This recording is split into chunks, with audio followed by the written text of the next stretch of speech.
Hey guys, Jay here. So people ask me all the time these days, Jay, why don't you review more affordable products like you used to on your channel? And the truth is, there are only so many affordable products that, in my opinion, actually provide incredible value that is worth bringing attention to my viewers. You know, I like affordable products that's truly high value rather than affordable products that's cheaply built to hit a target MSRP. However, today is one of those products that's truly affordable that I believe brings real value to the market. And that is the Choco Emei integrated amplifier you see here. And in my opinion, this is probably one of the highest value integrated amplifier I have seen in this price category in a long time. So I'm ready to tell you all about it in this video.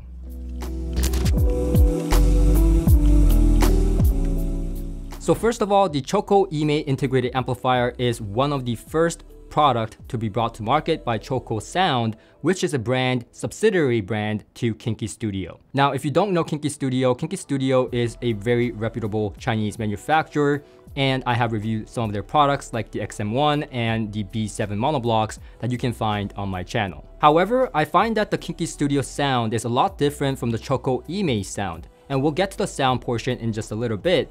But first, let's take a look inside the Choco Emei integrated amplifier.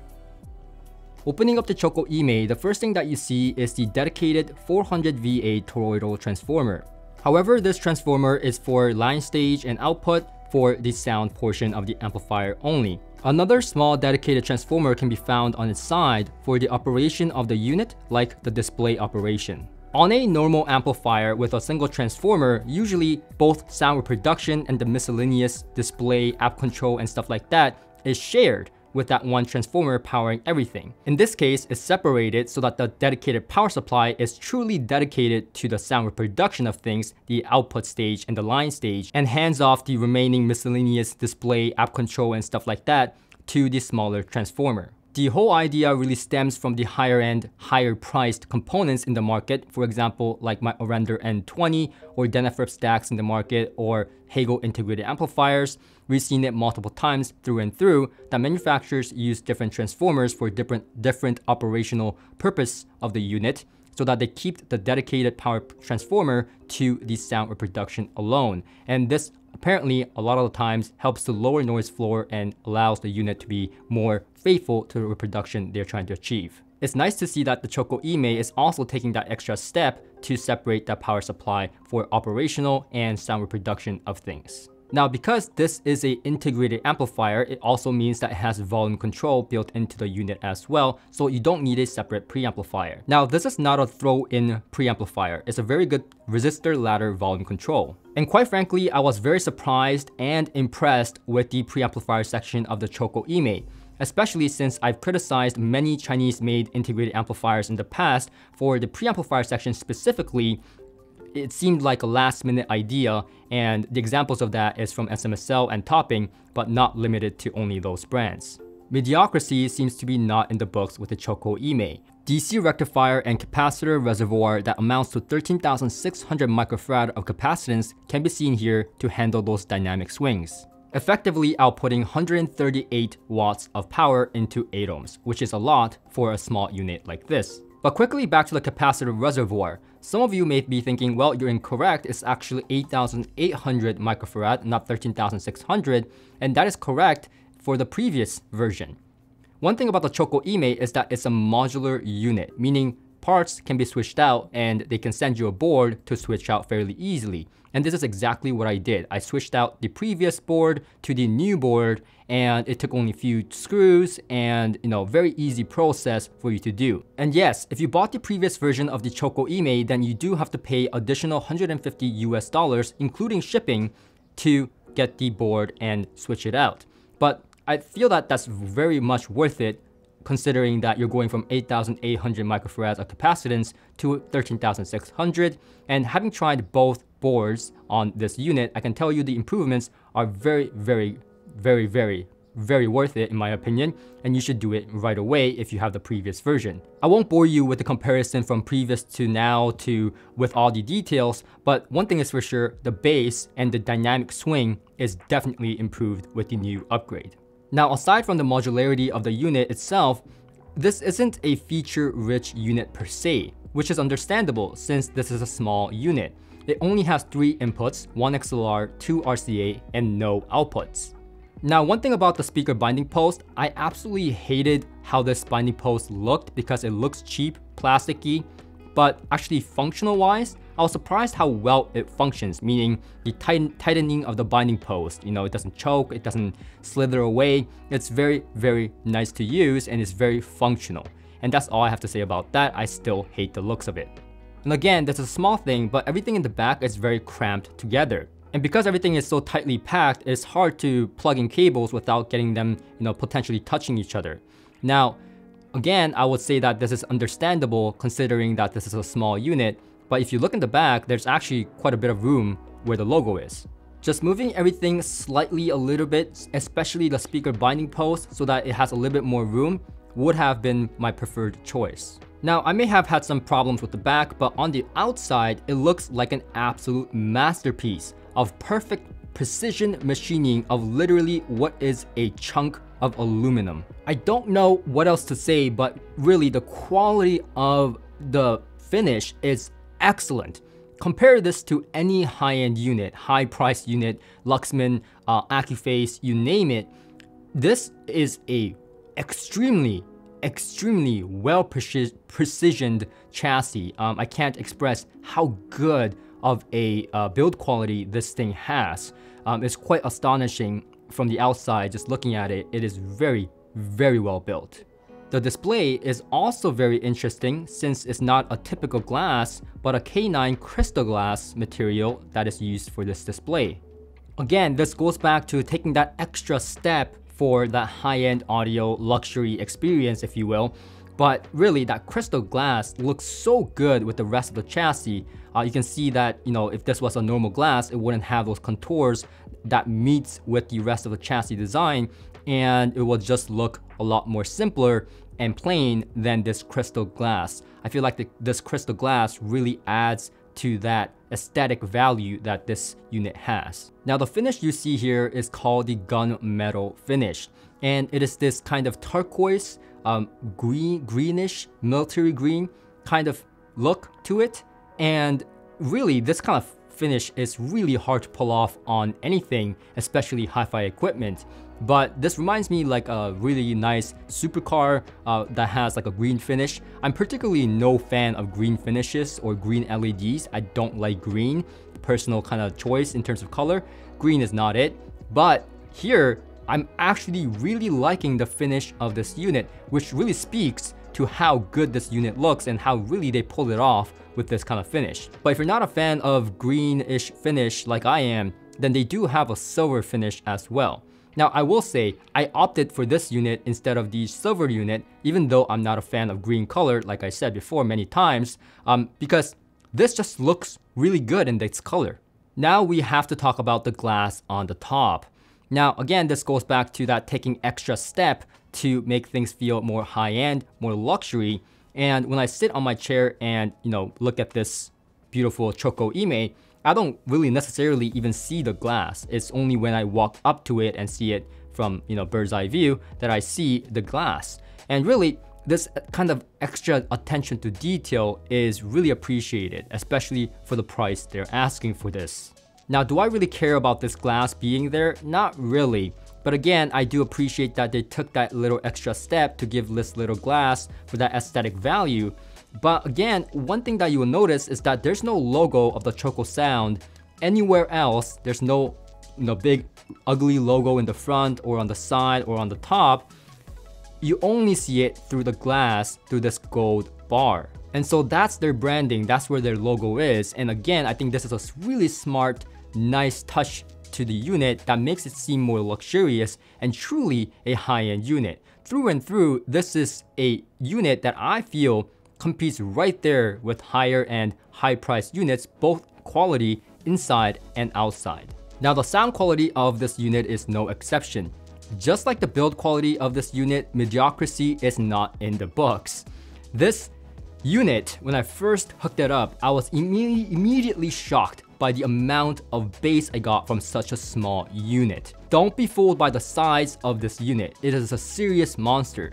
To give you kind of the reference, the bass on the Choco Emei is comparable to the Galleon TSA A75 that I recently just praised for the amount of bass and texture that it provided. In fact, it had so much texture and bass that it was kind of borderline beating the TSA A75 in terms of that texture and bass and nuance and extension, or even the 120-pound Denafriss Apollo amplifier. Now, I can see how that can come across as a hyperbole or even an exaggeration to the Choco Emei's capabilities.